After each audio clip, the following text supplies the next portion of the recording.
We're supposed to be training these men and women to be able to defend, again, America in life and death situations. Instead, we're turning them into little political commissars.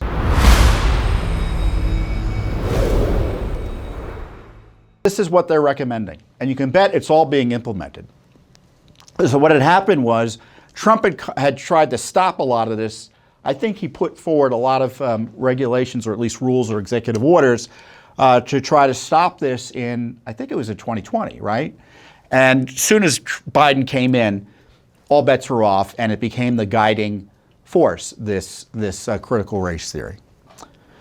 Ensure diversity and inclusion is incorporated in U.S. Air Force Academy guidance and policy. The Academy's diversity and inclusion plan must be updated as a strategic document guiding diversity and inclusion efforts across the institution. Now, when they say diversity and inclusion, they don't mean diversity and inclusion. They mean critical race theory that attacks individuals and classifies them according to race, is anti-American, and has nothing to do with diversity and inclusion. It's about alienating the military from the America that it's being asked to defend. Expand the Dean of Faculty-led curriculum review to ensure all curriculum, as identified under the course of instruction, is reviewed for diversity and inclusion topics. All curriculum. So that means mechanical engineering, that means math, that means biology. What does that mean? You know, the Air Force, I presume, has special forces training. How is that going to work? My gosh. We're supposed to be training these men and women to be able to defend, again, America in life and death situations. Instead, we're turning them into little political commissars. And it's going to get people killed. It's going to get people harmed and injured. Because it's not an expanding pie. It doesn't, you know, that they can do whatever they want in the period of time they have at the Academy. So for every minute spent on diversity and inclusion, that's a minute less for the education they're supposed to be getting to defend the country in a way that protects their life and limbs, and obviously the life and limbs of the Americans and anyone else they're trying to save. Outrageous.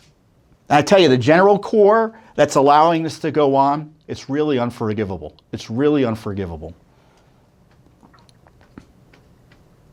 Educate and train cadets and staff on more specific D&I, diversity and inclusion concepts and skills in order to decrease incidences of microaggressions, unconscious bias, etc., and enhance retention inclusion. Again, you know what? You look all that up. You can see it's crazy. It's crazy talk. And we're allowing our academy to be turned into a radical Marxist insane asylum through this process. In addition, we must train our leaders across the institution on how to facilitate critical conversations. There's that word, critical conversations, struggle sessions. You know, I want you to go back. You know, I was telling this the other day. I digress a little bit, but I think you might appreciate it. The Last Emperor. It's a movie from 1987. So longer than I care to admit to. But it seems like it was just yesterday, right? But I encourage you to go back and watch that movie. And it was a little too friendly to the Chinese communists, but it did a good job of showing, although frankly in an approving way, how the Chinese communists work, because they're the last emperor there. He was friendly with the Japanese during the war, at least we're led to believe.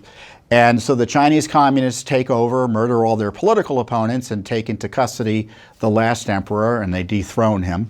And they make him, they send him to a political education camp. And he's put through these struggle sessions, these critical discussions, right? And it comes across, we're supposed to believe it's something that's valuable and useful, but it's just communism. And what I liked about the movie is that it nicely described or showed how these communists work. I mean, they want our cadets to be trained to intimidate other Air Force officers, and service members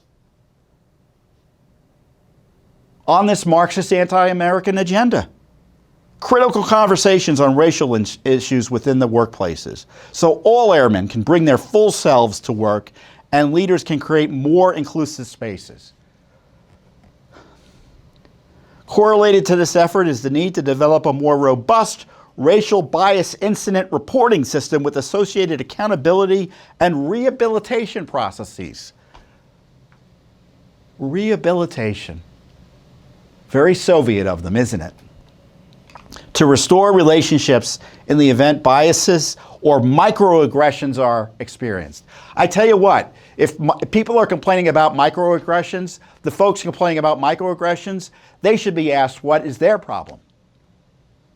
It's absurd.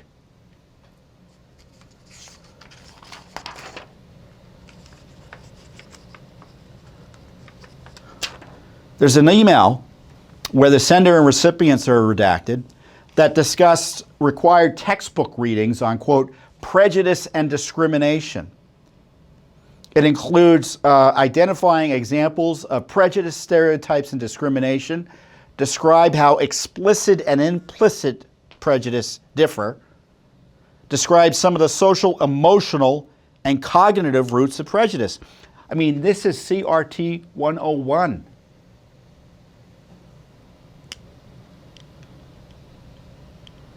And it just gets worse from there. I can't read anymore because I'm so angry about it. According to our client's representative, STAR's president and CEO, Dr. Ronald J Scott Jr., Colonel, U.S. Air Force retired. He went to he's a graduate of the Academy. He's the class of 73. And he gets right to it. This is his comment on what we found. Diversity, equity, and inclusion training stems from Marxist-inspired ideology known as critical race theory. While attractive to those who believe in justice and equal opportunity, it empowers those who hold positions of authority or influence to coerce others into compliance. This phenomenon is what C.S. Lewis wrote about when he grouped people into the, quote, conditioners and the, quote, the conditioned in his 1940s book, The Abolition of Man. I commented in our release, these documents show our military and its rising leadership are under attack from within. The documents confirm U.S. Air Force Academy leadership is obsessed with anti-American critical race theory and seeks to punish and smear cadets through leftist indoctrination programs. My comment could have been stronger, but you heard what I said. I don't know how much more direct I can get about how dangerous I think this is. As I said earlier, Judicial Watch has taken the lead in exposing and stopping this critical race theory wherever it rears its ugly head, whether it be in our schools, in our school boards. We also protect the victims of this oppression, the predations of the left who want to destroy anyone who opposes them. We represent teachers and parents and others who have fought against this and trying to expose it and have been punished for it. We've opposed critical race theory agenda items such as requiring racial segregation or race quotas in schools, requiring, in the case of Minnesota, the Minneapolis Teachers Union contract protects people based on race from hiring and firing under the contract. Wildly illegal. And let me just say this. This isn't a matter of, oh, this is unconstitutional. This is anti-constitutional, what's going on. And I tell you, Judicial Watch is, I dare say it, second to none in exposing, suing, and trying to stop the critical race theory agenda. And we do it with your support, and I thank you for it. And there's much more coming. We are not going to stop the heavy lifting. On behalf of the rule of law, on behalf of the U.S. Constitution, on behalf of the innocents who are being victimized in our military, in our schools, in our corporations, employees, in our government, and just everyday citizens who face this through abusive government policies. We've got to stop it because it's about protecting the country from being destroyed by this rising Marxism.